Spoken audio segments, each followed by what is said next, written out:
Lincoln Riley's tenure at OU was shorter than expected, but impactful in more ways than one. So we're going to run through his time at OU with the help of our handy Lincoln meter. Green means he's staying, red means he's gone. Let's put on our time traveling hat and rewind to January 12th, 2015. On this day, Lincoln Riley was hired as offensive coordinator for Oklahoma under Bob Stoops. Stoops cut his ties with his former national championship winning quarterback Josh Heupel and Jay Norvell for Lincoln. At the time, Riley was the offensive coordinator for East Carolina under Ruffin McNeil, who later ended up joining his staff. December 8th, 2015. Riley wins the Broyles Award, given to the best assistant coach in college football. Not only was he the youngest to ever win the award at 32 years old, but he also beat out some big names, including Kirby Smart and Brent Venables. June 7th, 2017. Bob Stoops retires and Lincoln Riley is named Oklahoma's new head coach. Stoops ended his career at OU with a 190-48 record and 10 Big 12 titles, setting the bar pretty high for his successor. However, this successor was hand-picked. Riley was given the keys to the program fresh off a Sugar Bowl win, capping an 11-2 season. Per Stoops, the time is now because Lincoln Riley will provide a seamless transition as the new head coach, capitalizing on an excellent staff that is already in place and providing familiarity and confidence for our players. Now is simply the ideal time for me and our program to make the transition. September 9th, 2017, the first top 5 win.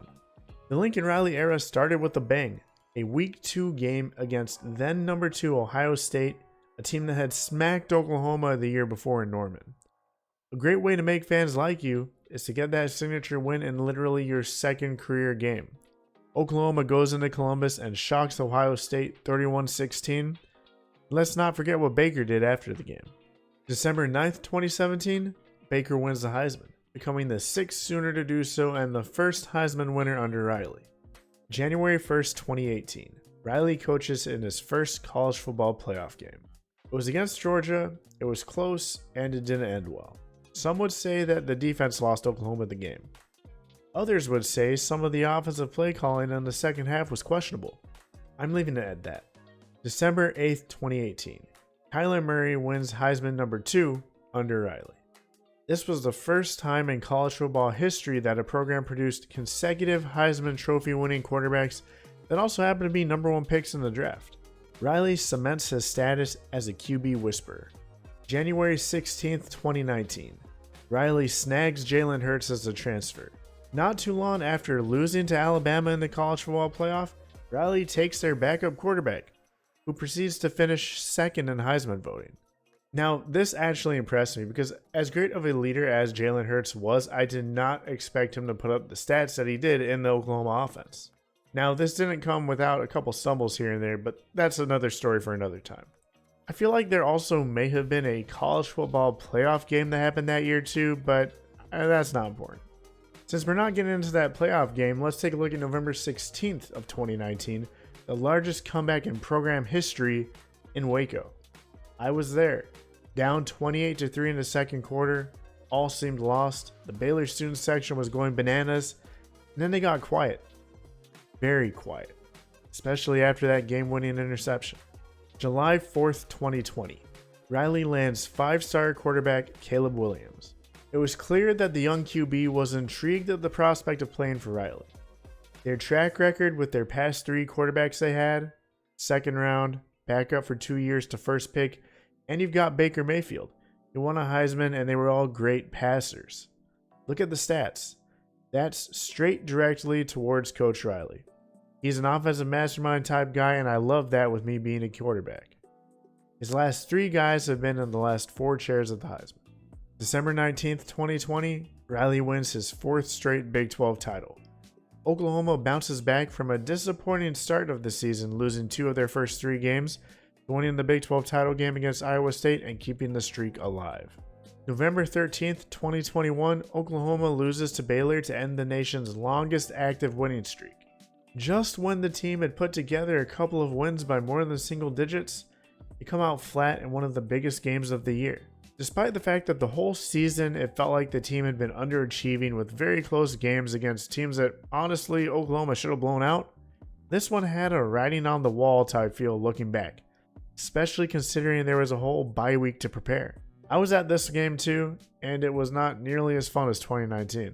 November 27th, 2021, Oklahoma loses to Oklahoma State and is eliminated from Big 12 title contention. This was the first time since Riley had been head coach that the Big 12 title didn't run through Norman. The game had most Sooner fans looking like this, but the future still looked bright. During the post-game press conference, Riley was asked a question about his coaching future. It's nonstop. I mean, it's every day. Hold up, Gary. I'm not going to be the next head coach at LSU. So it looks like after rumors circulated for a while about Riley maybe looking to leave, that he was going to stay at Oklahoma and continue the success he had built over his first 5 years as head coach. Oklahoma is a destination job after all, right? Let's fast forward to one day later, November 28th, 2021. Riley leaves for USC, literally under the shadow of darkness in true Sooner fashion. He did have some nice words about the program, but let's be honest, no one really cared. It's about the way he left. So how the hell did this happen so quickly? Some people say the whole season felt off. The bye week before Baylor could have been a culprit as well. Was it really a coincidence that the team looked so lost? Was the Oklahoma State game really what broke the camel's back? And how do you explain a random Zoom call convincing a coach to leave a storied program like Oklahoma?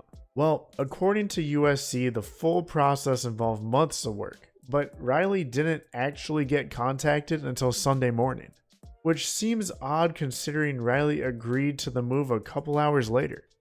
According to him, everything was intriguing, listing program history, recruiting opportunities, and the opportunity for his family to live in a new place. And I get it, maybe there are a couple more things to do in LA than Norman, but still, not cool. My personal take on it, he did what was best for him. At the end of the day, you want a coach that wants to be there. Found an opportunity that suited his needs and he jumped on it. If what he says is true and the first contact occurred Sunday morning, then I have no issues. But the likelihood of that is very low, and that does rub me the wrong way, especially considering he was trusted with the keys to the program in such good shape. However, OU has found their guy, and I think the best is yet to come for the program. Hit me with your thoughts on Lincoln Riley's departure in the comments section. Have a great day, and see you at the next one.